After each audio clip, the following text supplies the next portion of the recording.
the Chief Justice or Justice Tokono's vetting, where she says that she failed to answer questions. I think that we should expunge that. That's the point I'm making. We should expunge that from the records. Just as you admonish her that she should veer away from it, I'm going further to plead with you to let the Hansard expunge that section completely from the records. Because unless somebody reads your comments, if I'm reading the Hansard and I don't go further to read your comments, I will not know that you have told her to move away from it, and that is not good. I just want them to expunge that section. That's all that I'm saying. The section that goes to say that in her view she has failed those questions, so she expunge it. That's all I'm saying. Honorable member, I want to hear you again, because if I had heard the use of the word fail, I would have definitely ruled her out of order. What did you say? What did you say? Thank you very much, Right Honorable Speaker, for the opportunity to correct this. Mr. Speaker,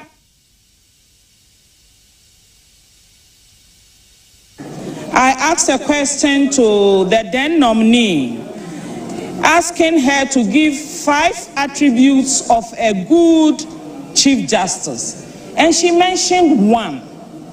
Thereafter, the Saturday after the vetting, Honorable A.B.A. Fuseni was on Joy News Newsfile program discussing the entire vetting process, and he indicated that he thought that the most important question that was asked at vetting was the question asked by Honorable Zuwaira Mohammed Ibrahima, to the effect that the nominee should give 5 attributes of a good Chief Justice.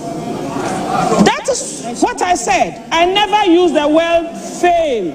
Hansard is my witness. They can go back and check. The word fail never came from me, Mr. Speaker. He said he was not. Mr. Speaker. Mr. Speaker. Honorable members, I've listened to her, and so I'll proceed to direct that if she had earlier used the word fail, that portion be deleted from the official reports, particularly the word fail. Now, she has stated clearly she did not use it, but it's recorded. And so the official reports will go through all this. If they come across the use of the word fail and the words after it, should be deleted from the official reports. Please, now you have 1 minute. Thank you very much, Mr. Speaker. Mr. Speaker, in conclusion, and tying it all into my previous statements, Justice Bafo-Boni made very strong statements at vetting. And one of the things he said that drives my enthusiasm today, and I quote, he said, "The Constitution of Ghana entrusts the Chief Justice with a dual responsibility to adjudicate cases with fairness and to safeguard the credibility and moral authority of justice itself." Mr. Speaker, it gives all of us comfort and hope. Mr. Speaker, as I said, I watched Justice Bafo-Boni. He spoke from his heart. This is a man who was ready to leave a job at the prison service so he could marry his sweetheart. And he was adverting with Mrs. Bafo-Boni. Mr. Speaker, it tells you the character of the man.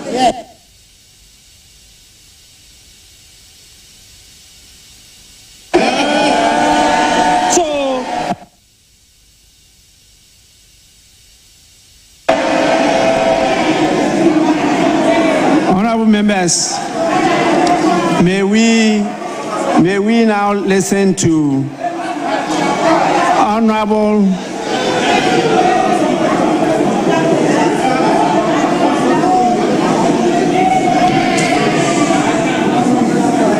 members, may we now listen to Honorable Anthony Emia. 5 minutes. 5 minutes. 5 minutes. Thank you.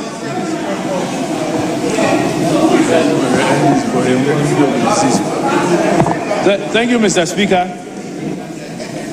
Mr. Speaker, may I place on record that Gertrude Tokono,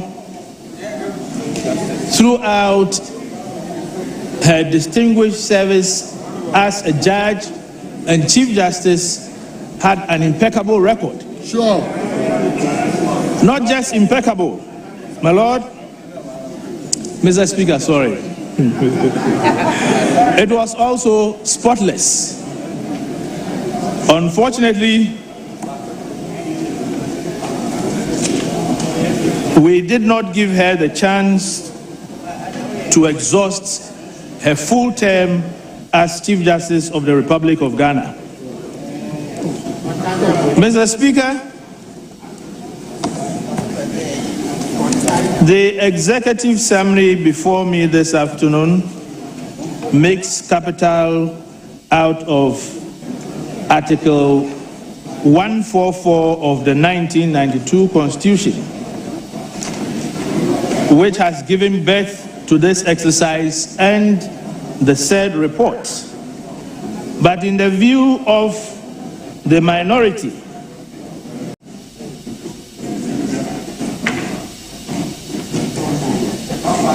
the said article has been invoked prematurely. And I say so based on arguments advanced by my colleague, Honorable Anyimedu, citing the various cases. What is interesting about the said cases, Mr. Speaker, is that Honorable member, don't fall into the same trap. That is not before us. And you know that these are matters pending in the court. So you have the right forum to go and ventilate your grievances and as much as possible vindicate yourself at that forum, not in Parliament. Let's proceed with the business before us. That's all.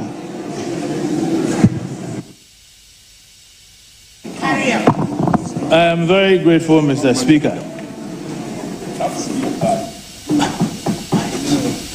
Mr. Speaker,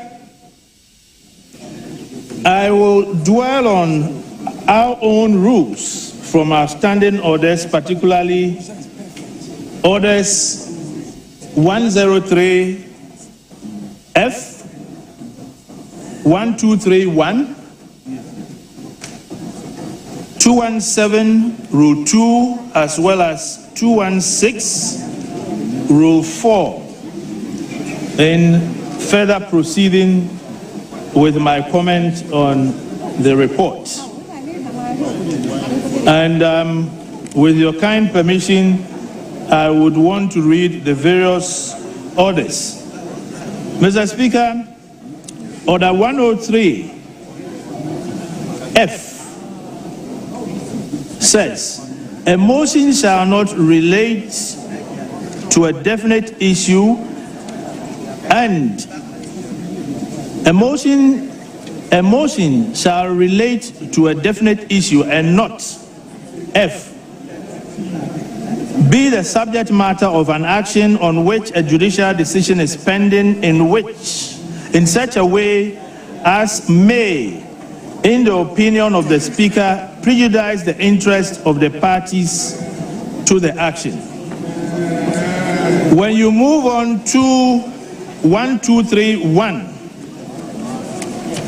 1231, which is under content of speech, says, a member or a person entitled to participate in a debate shall not make reference to any matter on which judicial decision is pending in such a way, or may, in the opinion of the person presiding, prejudice the interests of the parties in the action. The combined effect of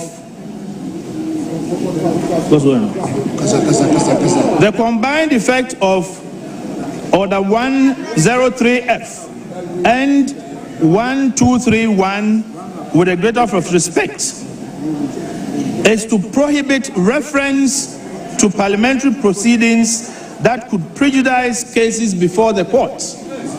But in this particular instance, that is exactly what has preceded events leading to today's report. I will not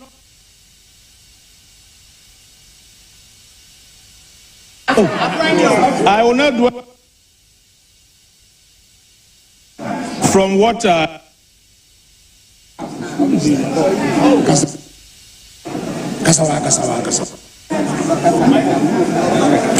Please, honorable members, don't tamper with the mic. You may go on. Then again, if you move to Order 2172 and Order 2164,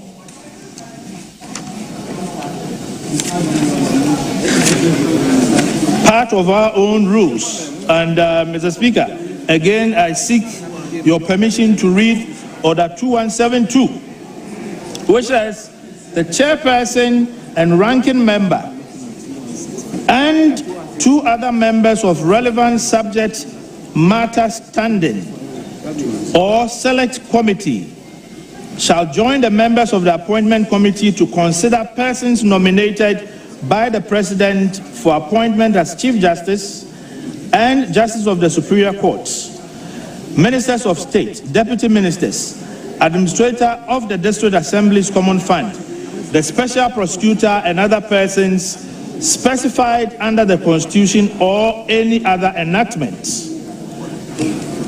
The 2164 stipulates that the clerk is responsible for arranging questions admitted by the Speaker to conform with the rota and to inform the ministers accordingly. From my understanding, the combined effect of 2164 and 2172 is that, one, there was no lawful vacancy that is flowing directly from 2172. Honorable member, you are out of order. Please, your time is up. And we proceed to the next person.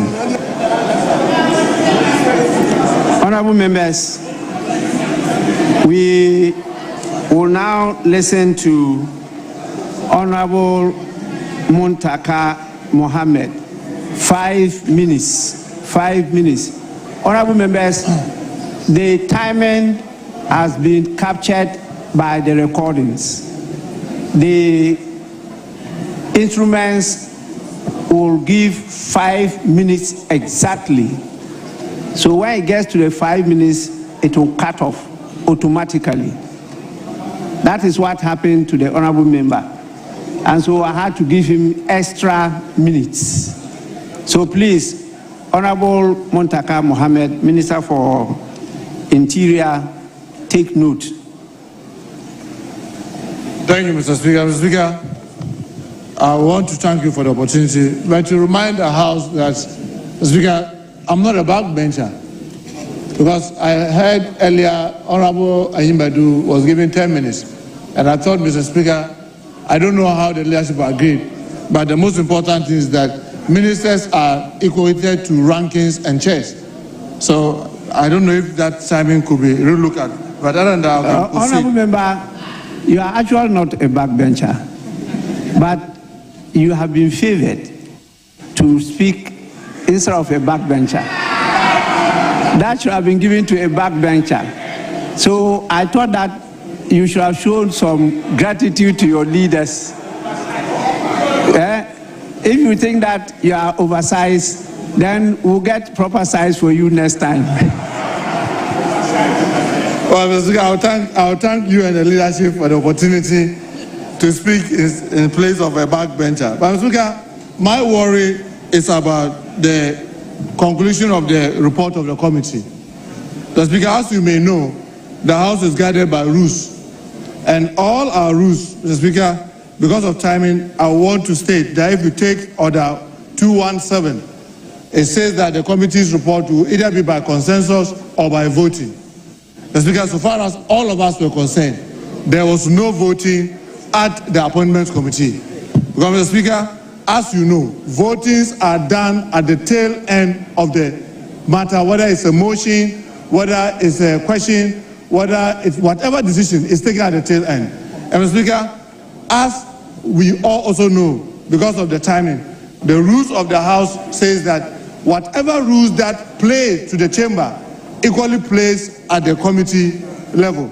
And Speaker, like I'm debating now, I cannot speak now and tell you, Mr. Speaker, when it's time for voting, I'll be voting this way and therefore step out. No, it has to be, I have to be present and be voting, as in Article 104 of our Constitution and our Standing Orders 139. Mr. Speaker, I believe that the committee's conclusion should be that it is by consensus decision. It cannot be by majority decision. It was by consensus decision. But Mr. Speaker, and the most important thing, as Mr. Speaker, you may know because of your deep knowledge of this House and its rules, if we are at a committee to vote, until somebody raises quorum, quorum is assumed. If it's time for us to vote, and there's nobody to raise issue of whether we have our full membership or what have you, it is assumed. Mr. Speaker, when people walk out, their names will still be recorded as present. When you are going to record those who were present, their names will be recorded. But they cannot say, we are voting, but we are walking out. No. The time that they were saying they were voting was not time for voting. So, Mr. Speaker, I want the House to consider this and amend the committee's report to indicate that the decision was by consensus so that they do not take more of our time. Mr. Speaker, most importantly on the nominee, for me, I'm wondering why our colleagues are even doing what they are doing. Because, Mr. Speaker, it is very clear by Article 146 of the Constitution where the President is mandated, if there's petition, to remove a Chief Justice or otherwise, the proper procedure was followed to the end. And if you have a challenge to that, it is not on the floor of Parliament that you come and challenge that. Mr. Speaker, the nominee, if you look at his experience, you and I, Mr. Speaker, with all humility, were members of the Appointments Committee when we vetted him in 2008. I was a backbencher member of the Appointments Committee, and he's been there for 17 years. Mr. Speaker, if you look at his impeccable records, you will be wondering why has he not been Chief Justice long ago. Because, Mr. Speaker, this is one person that has run his career through almost all the government. He got to the bench through President Rawlings, as indicated by even the committee's report. He goes to the High Court through President Rawlings. Then, through President Kufuor, he went to the Appeals Court and the Supreme Court. And he's one of the very experienced persons that we have. If you look at his experience, if you look at the things that he's been able to do, even academically, and you wonder why he was not even made a Chief Justice earlier. But like we said, everybody marks his time. This is his time. This is the time for Justice Paul Bafuboni. And Mr. Speaker, we must support him and encourage him to be able to give out his best, as he himself had indicated in the record. But Mr. Speaker, I want us to look at the issue of the committee's conclusion, saying that it's by majority decision. Mr. Speaker, I strongly believe it is by... Thank you very much. Honourable Member, very difficult to accede to your request because you now have to define what voting means. What do you mean by voting? Do you have to use a thumbprint? Can you use your mouth to vote? there are so many ways that you can determine somebody has voted. The report is very clear. It says after the minority leader made his submission, which was preliminary, it stated clearly and is quoted, the minority caucus hereby vote en bloc to reject the nominee. That is at the public hearing. And so, clear indication as to voting. Then, getting to the end of the report, the chairman captured it again, where he says, in conclusion, all the members of the New Patriotic Party minority were opposed to and voted against the nomination of the Chief Justice. That is what we have. And so I'm saying that then you have to define what we mean by vote. Has it got to be a physical indication either by drum or pen, or could it be by word? And that one, we may have to look at it again. Then he concluded, the chairman, the committee therefore recommends to the House by majority decision. He didn't tell us how the majority came by the decision. And it could be just the discussion there that they agreed that we support the nomination. That will be a decision, and that will be a way of voting.